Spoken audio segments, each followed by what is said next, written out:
Hello and welcome back to Genesis Designs and Modelcraft, and welcome back to more modelling for beginners with the Airfix P-51 Mustang in 1/48 scale. And here we find ourselves finally ready to start making inroads on this paint scheme. And this paint scheme is going to take a minute. Just to remind us all, this is what we're going for. Loo 4 of the Bottisham Air Group. So I'm not going to talk about the colours yet because we've got a long way to go before we've got to worry about that. But we need a good solid base for this paint scheme because a lot of it is going to be in silver and or other natural metal finish representations. So you do need some really good solid prep work because any little marks or scratches that are left in this plastic or indeed the layers of paint preceding the silver coats will show up very, very badly. And that's because the tiny metallic particles in the paint will sit into those cracks and reflect the light in a different way, which just makes them appear more obvious than they really are. As you can see, I've already done some painting. I have started the whole thing off with a coat of our interior green mix-up over the transparent parts. That is because on the finished model we want the insides of these panels to appear to be inside green. It is better to paint the inside of the transparencies, but that is fiddly, so most modelers will do what I've done here and make sure that the initial coat of paint on the external finish is the internal colour. Get your head around that. The first thing we need to do the second thing we need to do is think about some primer. Do you need to prime your models? Again, let's not really get into that. On this occasion, I am going to add primer. Primer shouldn't be considered as a coat to expose flaws, but at the same time it is a useful time in the process to do that. And I know, or I'm fairly sure anyway, that I'm probably going to end up doing a few little bits of remedial work. So I've decided upon a two-stage priming process because I know pretty much that I'm going to end up using primer twice. As an additional reasoning factor behind that, we've got that yellow nose. So I'm going to use a black primer because silver paint and natural metal finish representatives, which are still silver paint but they're shinier, work best over a black ground coat. It does not need to be a gloss black ground coat, but a black ground coat is best nonetheless. However, yellow noses don't like black ground coats, so I think the two-tier priming approach makes some sense on that basis. So what I'm going to use initially is Mr. Surfacer 1000. It is slightly darker than the plastic. You really do need to. It's helpful to use primers that don't match exactly the colour of the plastic, to be honest. So I'm going to start off by priming the nose area and all the parts where I've done a bit of filling and sanding with this Mr. Surfacer 1000 in grey. I will be applying the paint with an airbrush, just in exactly the normal way that you would apply any paint with an airbrush, but this from the jar you haven't got a hope of getting it through the brush, and nor would you want to because you'd end up with a very lumpy finish. So I will be thinning it with Mr. Colour Thinner. It is important to use some thinners in this stuff and thin it really to essentially the same kind of viscosity as you would use with any other paint. And here is that first semi-sacrificial coat of primer. As you can see, it's quite a different colour to the plastic, which is fine. And you can also see that I haven't painted the whole model. I just don't need to. But what I do need to do now is rub it down. Now, there was a question recently on a review that I posted where I mentioned the fact that the plastic in the kit was quite smooth and not all pebbly and nasty, and how that was a good thing. And someone asked me why. Why is it a good thing if you're going to prime the model anyway? And that's a perfectly sensible question, actually. And the reason is because even if you prime the model, you still have to rub it down. Because if you just prime it and then paint straight over the primer, you're going to have a lumpy paint finish because primer is lumpy by its very nature. Lumpier than proper or normal paint anyway. So the fact that the plastic is already smooth like it is on these wing surfaces means you either A, don't have to prime it at all, or B, have less rubbing down to do if you prime it. So that's why it's a good thing. So I'm going to rub this down, get it flat, and in doing so I'll probably remove a lot of it, and that's also fine because I'm going to go over it again anyway. I will use wet and dry because that's what I like to use, and this is a piece here, it's an 800 grit piece, but it's fairly well worn. You wouldn't want to use anything really much coarser than 800 grit. You can of course use sanding sponges. I would recommend something along the lines of these kind of greys. These can be used wet or dry. What I would bear in mind if you're going to use a sponge is if you use it wet, use a slightly finer one because it will cut better when you use it wet. But as I say, I'm going to use wet and dry with water, and I am quite literally just going to get in there by hand and just rub it out. I haven't applied a guide coat, I don't need one, there's not really that much going on here.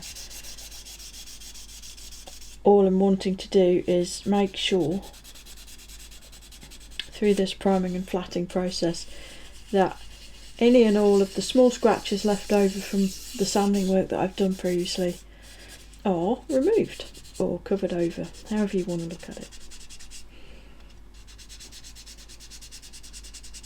Incidentally, I know you couldn't see before because there was no paint, but you can now see how neat that canopy joint is now, and also how I've managed to get these gun panels to blend in pretty well. Much easier to see now there's some paint on the job. I primed the ailerons and the elevators because they do have a slightly lumpier plastic finish than the rest of the kit. So I added a coat of primer to rub back to get rid of that lumpy finish. And really that's it. I will just keep going like this across the entirety of the model until all of the areas with this darker grey primer on are flattered back.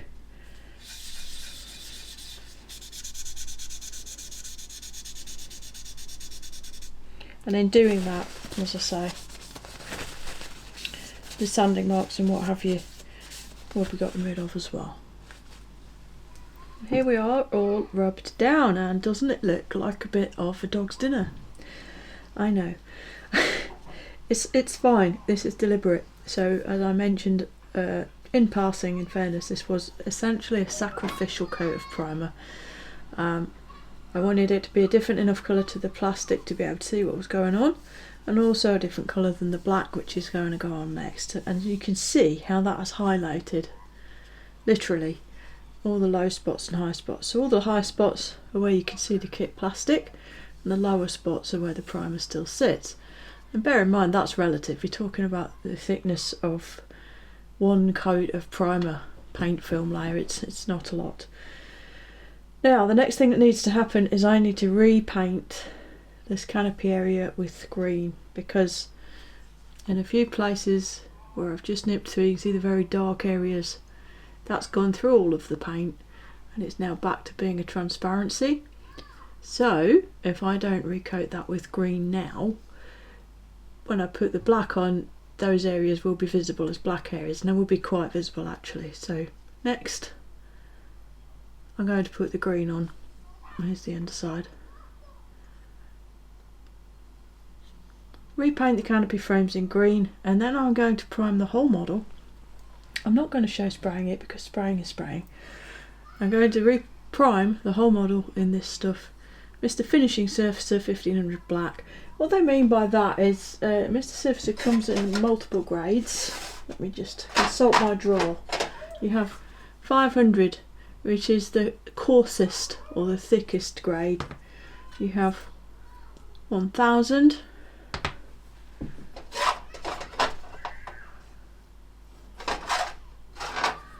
and you have 1500. Don't take too much notice of the word finishing. You wouldn't use this as a final paint layer in all fairness, but each grade, each level has a greater or lesser ability to fill surface imperfections. Think about it like that. This being the least effective at that, and this being the most effective. So this is like a fairly thick paint, whereas this is very much a sort of primer weight paint. So again, this will be thinned to a standard paint-like viscosity with Mr. Colour thinners, and I will spray the whole model with 1 or maybe 2 coats of this. Behold the black stang, demonstrating the art of camouflage quite nicely, I think. This is the model having been painted with 2 to 3 coats, depending, of the Mr. Finishing Surfacer 1500 Black. Do be careful when thinning this, make sure it is thin enough, because if you don't thin it enough, it will leave a fairly rough surface. Which we are going to rub it down anyway, but the smoother it is, the easier that process will be. And this is relatively smooth, you can see it has a sheen. It isn't smooth enough, however, at this point to overcoat directly with any sort of metallic paint. It's plenty smooth enough for normal paint, to be fair, but not metallic, so it still needs to be flatted down. Note I said flatted, not polished. You need to remove all hint of texture from this paint finish, and to do that we fall back on the good old Trizact, and I'll put this here, all the questions all the time. 3M Trizact foam back polishing pad. This is Velcro and it is the P3000 flavour. There are other grades available and I am going to get some and investigate their usefulness, but this is what I've been using all this time, albeit the one I have been using up to now is a much older one which I stripped the Velcro off some time ago. This one is at the point now where it's beginning to biodegrade, and this is probably 15 years old if it's a day to be honest, so it's acceptable, I think, that it's running out of its usefulness before I've actually used it up. So I've switched to this new one. They are available, you can pick them up off eBay, the odd bits on Amazon. It's pretty expensive. If you buy a box of it, it's a lot of money, but you know, if you're in a club or something, you can spread that across the members, or otherwise there are a few model shops that are selling it by the sheet now, and the occasional sale on eBay that's just for the 2 or 3 sheets and probably costs £7 or £8, something like that. So it's relatively easy to get hold of, but I appreciate that it isn't particularly cheap. And once flatted with Trizact, it looks like this. Can you see the difference? I bet you can. If you look at it obliquely, that is now actually glossy because it's perfectly smooth.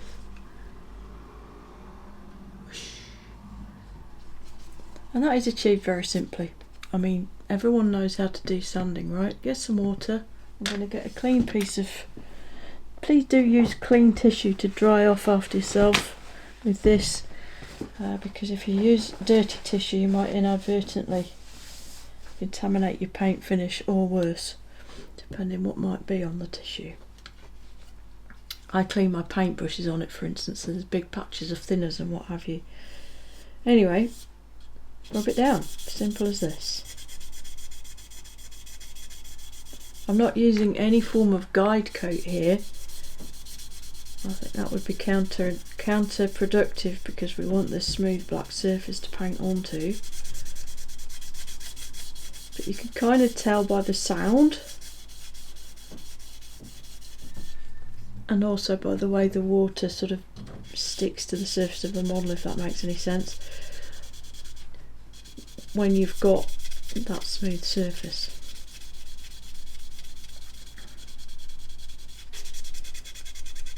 Clearly it does get tricky in the small spaces like around the scoop, but the aim here is to get the paint flat. Sometimes, and on some raised detail for sure, you will nip through the paint and you'll end up with a grey patch. Don't panic, it doesn't matter. Depending on, there we go. Beautifully smooth and ready for a metallic finish, basically. And I'm going to do this across the whole model, even though the whole model isn't necessarily going to end up with a metallic finish. That's what will be done across the whole thing, and it will take, I don't know, half an hour probably to do it. If you do pinch through like here, you see that isn't a highlight. I have nipped through onto the onto the bare plastic there.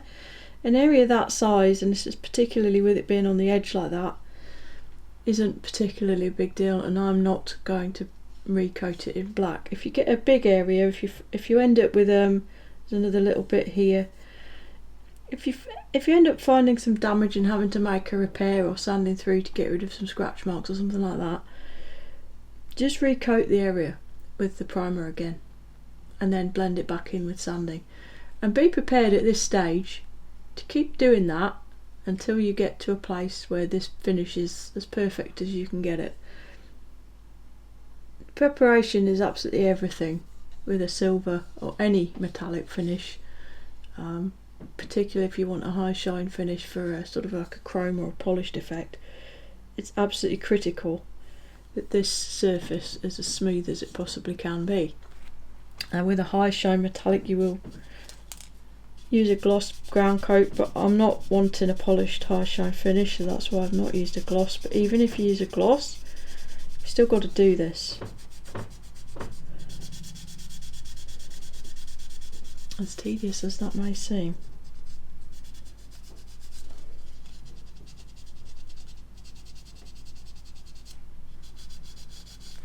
Now, if anybody's thought ahead and is sitting there wondering, well, you know, you could have done all this previously with the grey primer, the answer is yes, I could.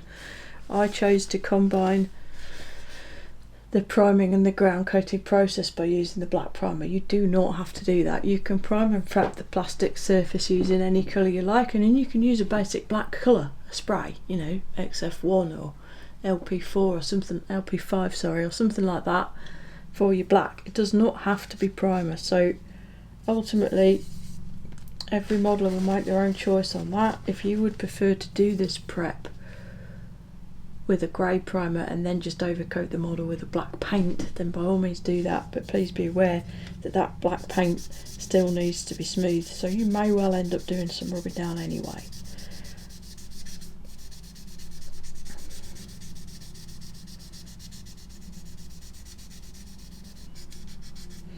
I will continue with this, and when I've got the entire model smoothed to my satisfaction, I'll be back and we'll talk about which colour to put on here first. Now I have the whole thing rubbed down, as you can see by the sheen that the primer now has. The whole lot's flatted. Whether or not it's going to be natural metal finish in the end, or indeed aluminium, I have flatted the whole thing. And I realised over the course of the last couple of days, because it has in fact elapsed a few days here, that I didn't talk about drying times, and that's really quite important, particularly with a paint job like this, because this is a lacquer primer. The coat underneath it was a lacquer primer.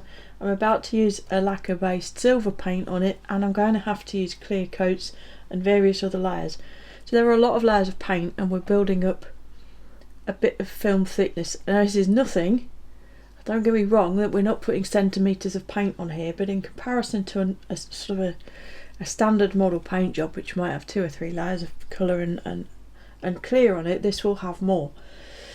And because I'm using lacquers and lacquer thinners throughout, every time you put another layer of paint on, you need to let the thing dry for that little bit longer, because each subsequent layer of paint will reactivate the previous ones slightly, not a lot, but slightly, and you'll end up with a slightly softer paint film.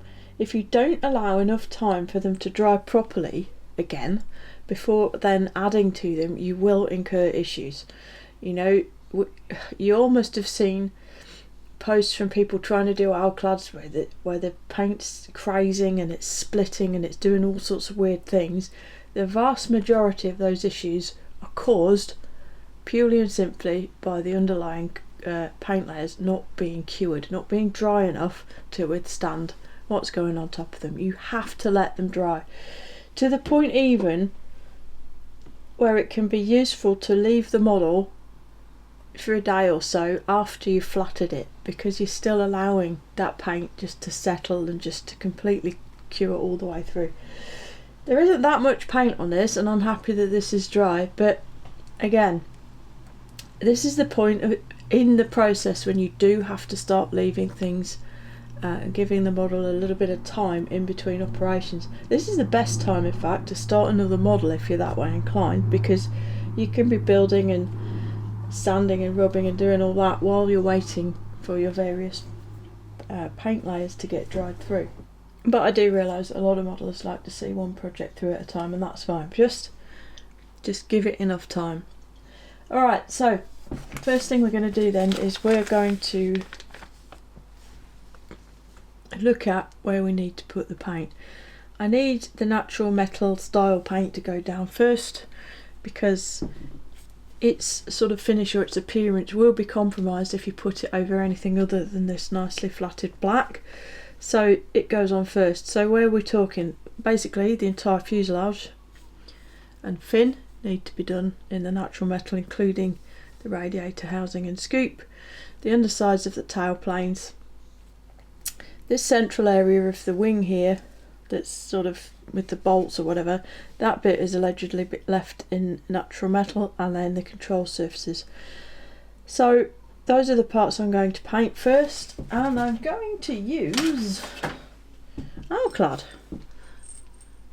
Yeah, there are a lot of different finishes out there for replicating natural metal, and I think it's fair to say that nowadays Alclad is far from the only choice, but it's what I've got sitting around. I do like the AK Extreme Metals, but I've been having problems with them not really drying and not looking great, so I'm going to go with the Old Faithful here.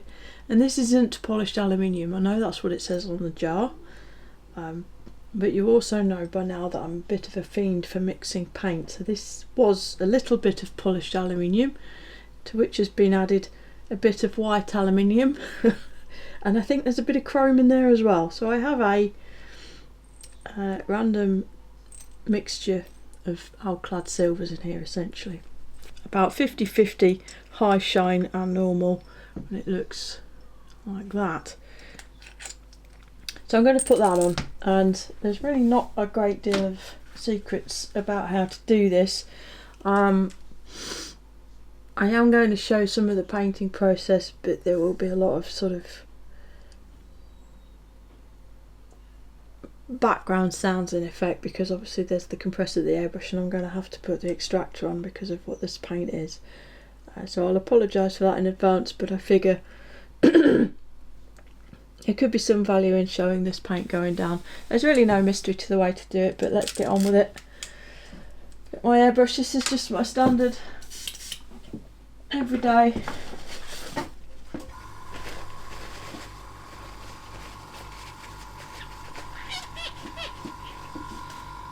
Revolution with the 0.5 needle. And Alclad can be sprayed as is, there's no requirement to thin this. I'm going to move the model because if I don't I'm bound to spill paint on it. There we go, it can go straight in without any messing around. 110% of the time you'll get a dribble go down the side of the colour cup. It's important to clean that off, because again you don't want that dribbling on the model. And put the lid on. Okay, I have turned my inline mac down a fair bit, so that's maximum. About there. There we go. Right, fan's going on. So a bit lower pressure than usual. It doesn't need to be super low, but a little bit lower is good. Let's just put that lid back on there. And extraction is good too.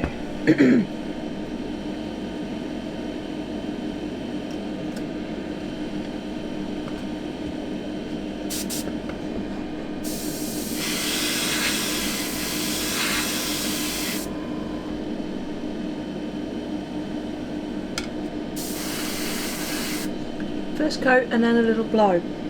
If I offer this up close to the camera, I hope you can see that that has not achieved coverage. It looks okay, yes, but it's still quite speckly and a little bit black looking. It's showing through. Please don't leave your natural metal finishes at this state. You need more paint on there than that.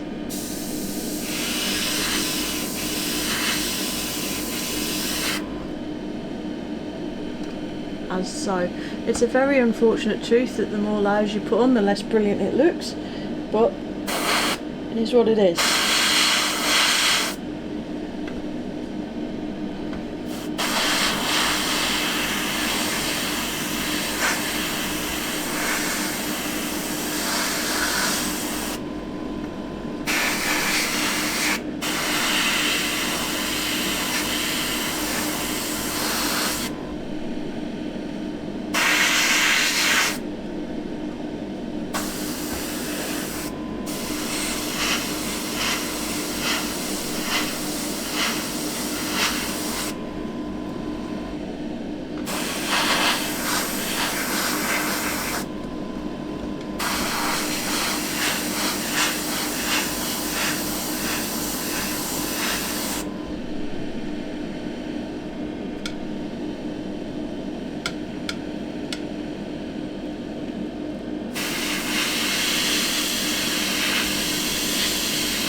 And there it is.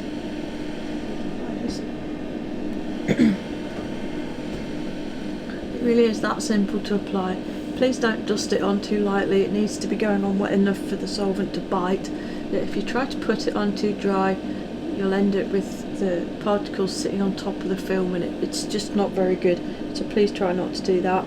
But at the same time, it doesn't need to be flooded on. That will just cause all kinds of issues. So I'll carry on, but I'll stop talking so that I can maybe speed it up.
And that's our silver on, and now is when you need to really get your critical eyes on and really carefully check what you've just done.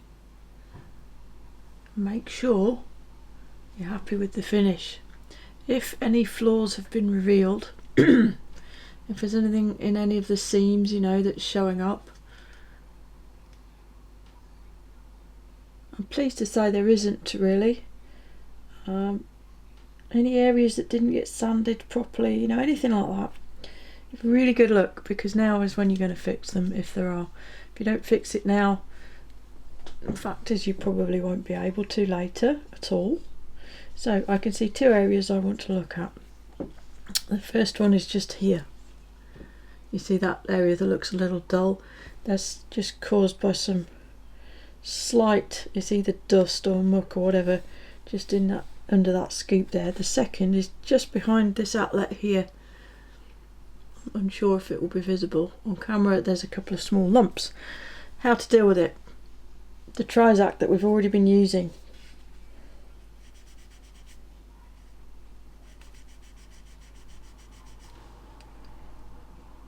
Get in there and sand it back.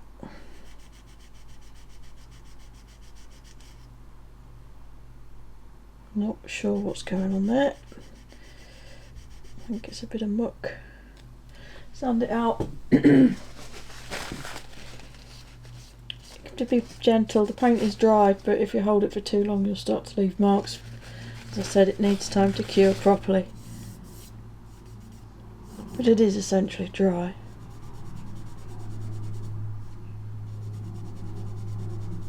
A piece of something there, not sure. It's a bit of muck.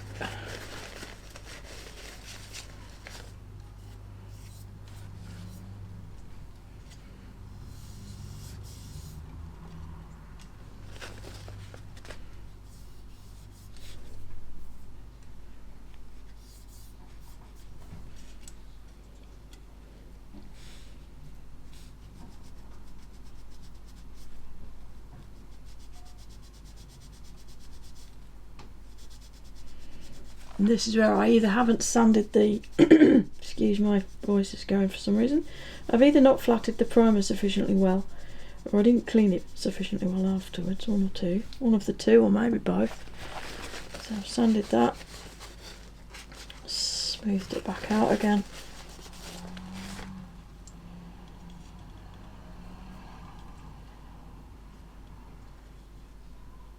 And I'm going to be turbo critical, and I'm also going to just try and flat these areas here. It'll be difficult to get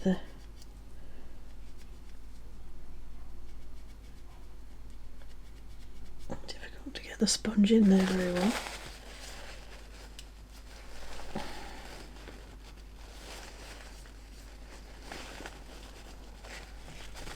And I'm making my fingers all black again. From paint residue.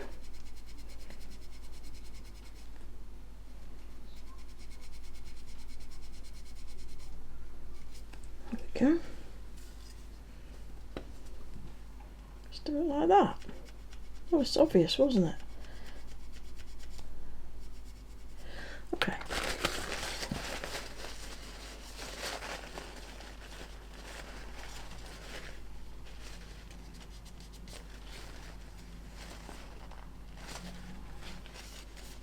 Okay, and once that's been flattered back to your satisfaction, just take the hairbrush and spray it back in again.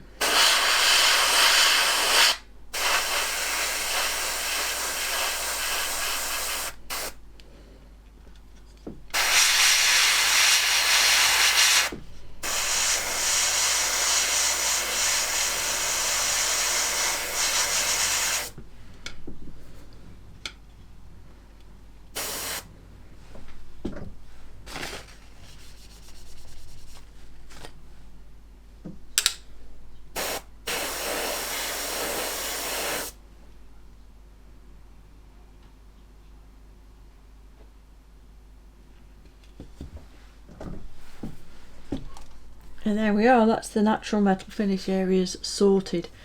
As I say, any little bits you're not happy with, just give them a little tickle with the Trizact. Use it wet, dry everything off, and just pop a bit more silver over the top, and eventually you should get somewhere where you've got a finish that you're happy with. And this isn't too bad. So I'm not going to bother with doing any sort of panel variation, simply because there's going to be such a lot going on in this paint scheme already that I think it will be of minimal value to add metallic variations as well. Plus the photographs I'm looking at, you can't really see that much variation on the thing, so I'm going to leave it as it is. I might actually just contradict myself. I might just change some of the panelling around the exhaust slightly, but I'll do that later. If you're wondering why I painted this whole area silver when it's going to be yellow, it's because I can put yellow over silver a heck of a lot easier than I can put it over black. But yeah, there's the first coat. So that was Alclad. It was white aluminium with a bit of polished and a bit of chrome in it. It's looking pretty nice, isn't it? Just in all the areas where I want that sort of shinier kind of natural metal finish look, as opposed to the lacquered silver look that the rest of the underside of the wing will have. Now you join me sometime later, and what I did after applying the Alclad and getting it to the point where I was happy with it might be a touch controversial, but I have cleared it. Good old X22. Remember the formula, this is 50-50 and then it's thinned again. In this case another 50-50, so you're spraying a coat of effectively 75-25 thinned X22 with Mr. Colour Thinner. And the reason why have I done it, because metallic finishes are intrinsically fragile, and if you mark the finish at all during any of the other operations, it will show like heck, for the same reason that marks under the paint show. The little tiny metallic flakes will sit inside those cracks and reflect the light at different angles. Look how easily you can see the panel lines now. You kind of get the same thing in reverse. If you sand into that metallic surface, you'll get really dark spots. So you need to not mark that paint finish at any stage before it's finished if you don't want to see weird dark spots in the finish. So for that reason I sprayed it with one, not a heavy coat, a wet coat, one wet coat of X22 at a 75% thinner to 25% paint ratio with Mr. Colour Thinners, and doing that seals that finish. It will protect it from just sort of general handling really well. It will also protect it from masking, and if during any of our subsequent paint operations we make a little tiny mistake, we will have a very small chance of being able to correct that mistake without damaging the metallic finish. It's well worth doing it. So that was done a while ago and is now dry. So the next stage then is I am going to add the rest of the undersurface colour.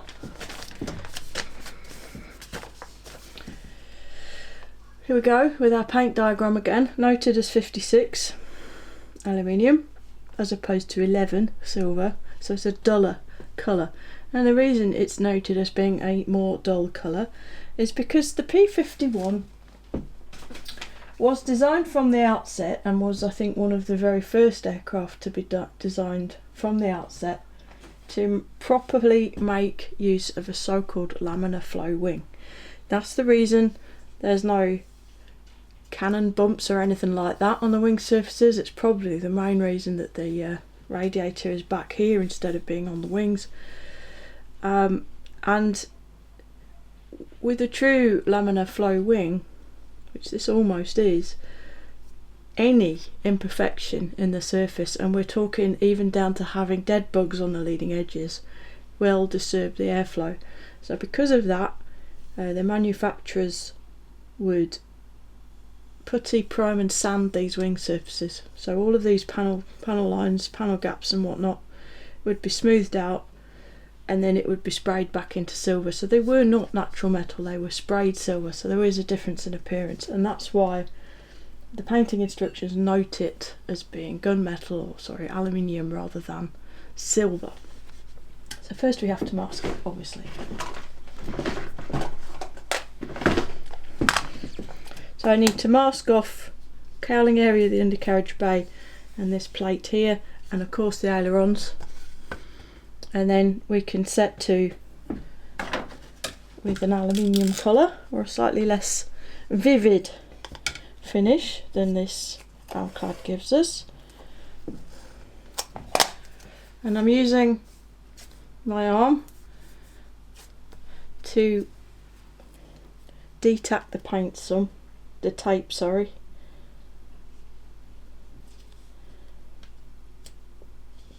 To even further lessen the opportunity for the tape to damage the previously applied finish.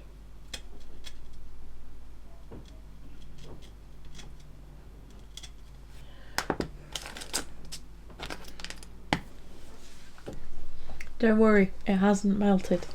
I've used a bit of foil just to mask off these larger areas a little bit.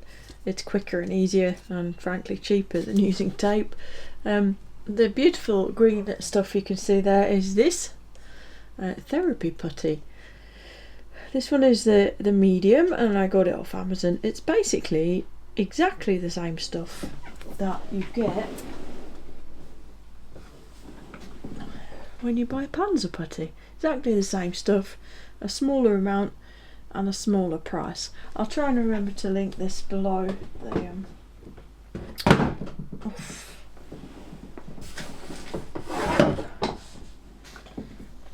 in the description, but yeah, Amazon for the therapy putty. The foil is simply a little bit of kitchen foil. It's the Reynolds wrap, because that's what I have up here, and then we've got some tape, and I've covered up all the bits obviously that I do not want to be in this duller silver finish, and for that I'm going to use this Tamiya LP11. Use anything you like, anything that's a little bit duller, a little bit grayer. You can even mix your own by using any old aluminium paint and just put a touch of pale grey or white into it, and it will just knock off the metallicness a little bit, so it looks more like a painted finish and less like it's trying to look like natural metal, if that makes sense. So again, the old 0.5 revolution, the trusty steed. LP11, like all Tamiya lacquer paint, doesn't really need thinning, but I do, and as ever, obviously, I use Mr. Colour. And the painting process is going to be exactly the same as it was for the Alclad, basically. And I'll stop talking and spray, just pop it on in nice layers, not too dry, being aware of not getting overspray and then getting those rough patches. We'll get on with it and see how it looks.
probably shouldn't be any surprise to realise that the next thing I'm going to do is exactly what I did with the Alclad.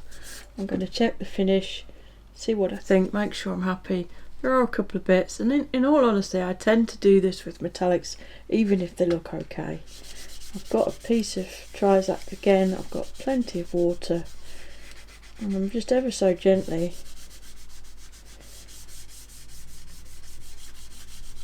going to give that a little tickle.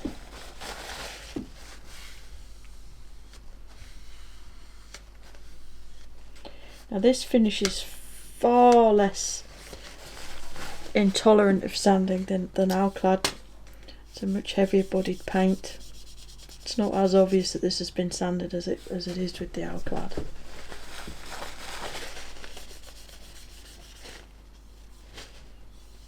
I also haven't edited, cut or sped this up, so it is literally 6 minutes since the start of this segment and here I am sanding it.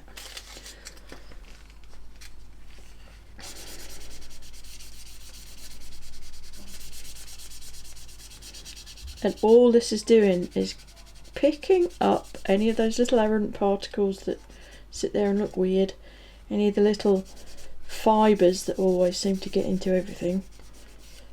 Just picking those up, taking them off the surface, and at the same time, if there are any dry patches or rough patches, it will smooth them out some. There weren't, but if there were, it would have smoothed them out some. So the final touch there, again unsurprisingly, is going to be just to drop a light coat back over the top of that.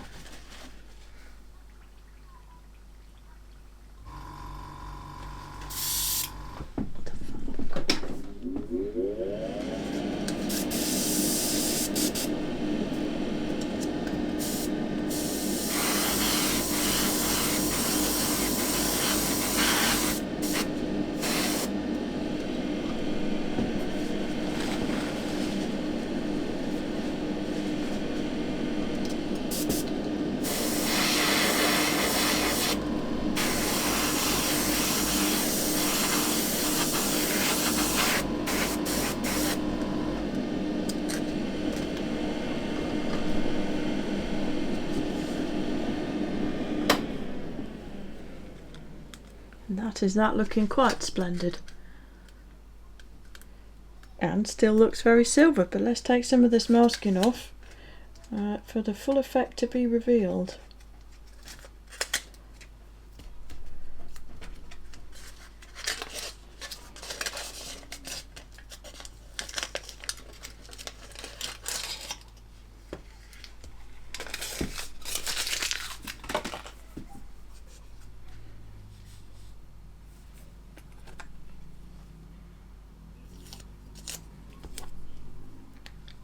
Be really careful with the tweezers when taking the tape away on this finish.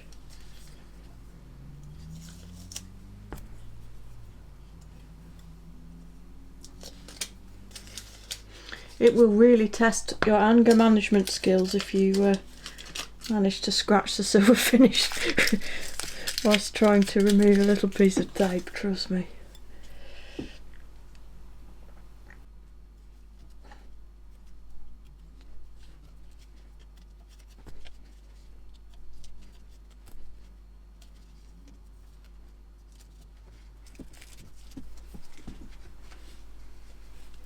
There we go, now the difference is much more obvious. It's still not black and white, but it isn't meant to be. What you can tell is that you've got some different finishes going on there.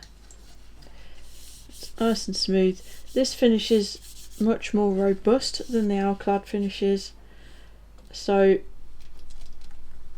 I would say that the necessity for clear coating it is less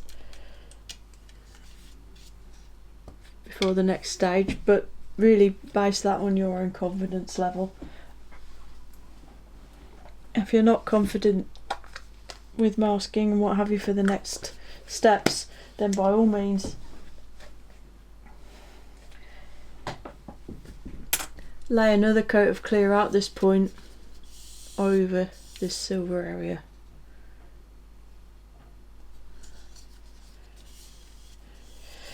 You'll note of course as well that I have wrapped over the leading edges and around the tips some.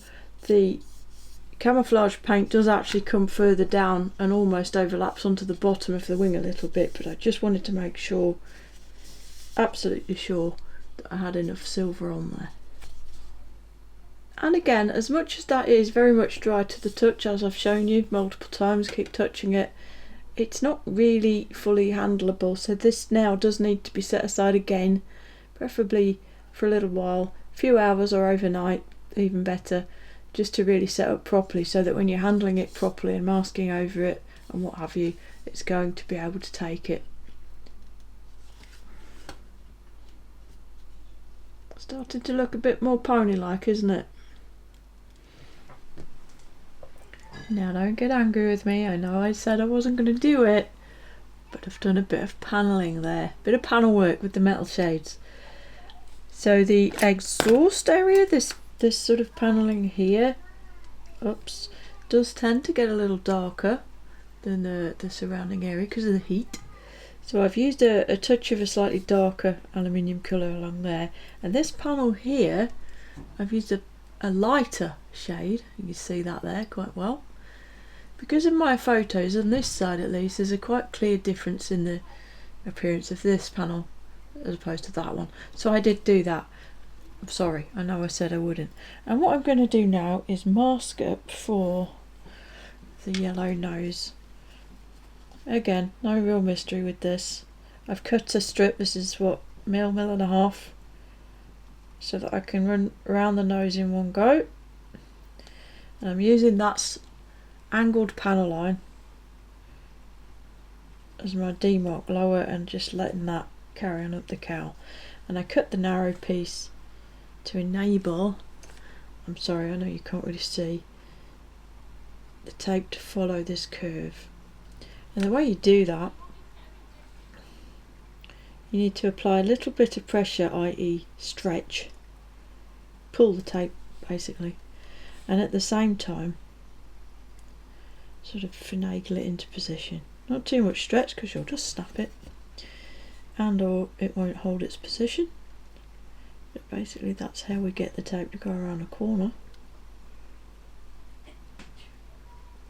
That's how we get back to where it straightens up again, and again I'm pulling it just a touch so it'll stay straight, and up we go. And that's that, good enough. Now, sharp blade, deep breath,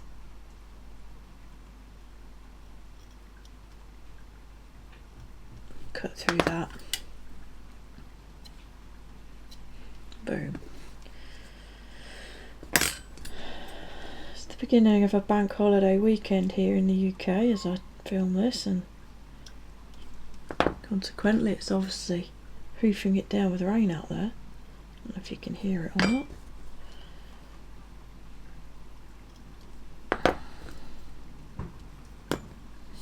Okay. I've got another strip to do that rear edge. I know the strip is off camera right now. I'm just using my steel rule, my scalpel blade. Infinitely variable thicknesses of strips available. These curves aren't extreme, so it doesn't need to be super thin. As a general rule of thumb, the tighter the curve you need the tape to follow, the thinner, the narrower your strip needs to be to give the tape a chance to actually be able to follow the line.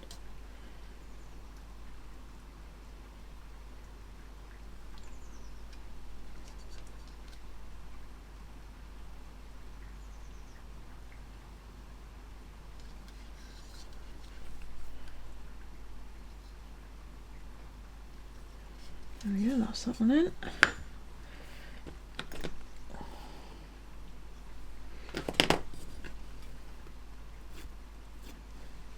And then we basically just join the dots.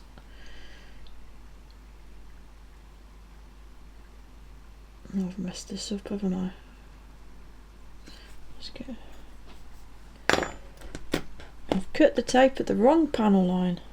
Not to worry. Some extensions there. Now here we are with a yellow nose on this little pony, and I'm showing you it now because I wanted you to see how much masking I put on this. And some of you might already be saying, well gosh, that's a lot of masking, did you really need to cover the whole thing?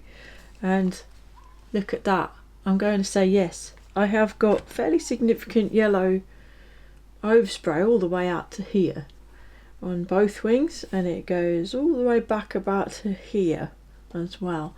Had I not covered the whole model like this, all of that would be sat on top of the paint, and I could probably get a lot of it off, but for the sake of a piece of tissue and a couple of minutes, I have protected it.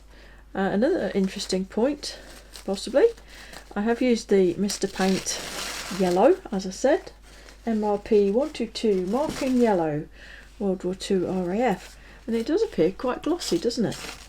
I do not believe that this is a gloss paint actually, it's just that because the prep work is spot on, get rid of you, lovely and beautifully smooth, it has laid down really beautifully well, and it is almost a full gloss finish, which is fine. I do not have an issue with that at this point. Just get this, there we go.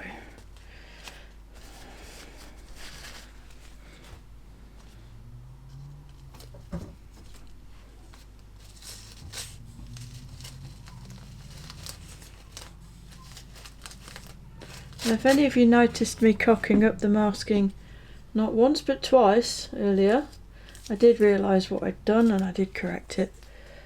Here I'd masked it as if I was going to put yellow this side rather than this side. All I can say is sorry, these things happen. Believe it or not, it's actually quite a bit of pressure sitting here doing this stuff with the video camera rolling. It's yeah, obviously got the better of me a bit on that occasion.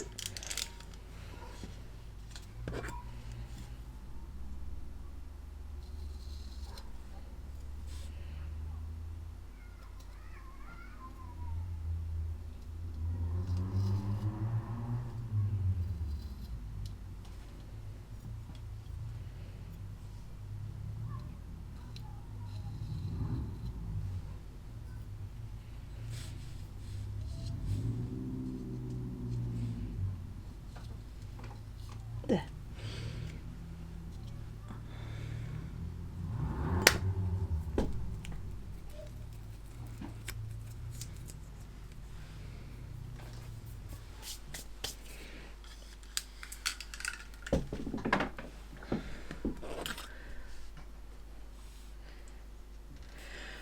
And there's the yellow nose, and this does now need a good long time to harden up. As I said earlier, this lacquer paint will soften slightly the lacquer paint underneath it, not to the point of it being wet, but it just needs to just cure back through and fully harden up again before I do anything.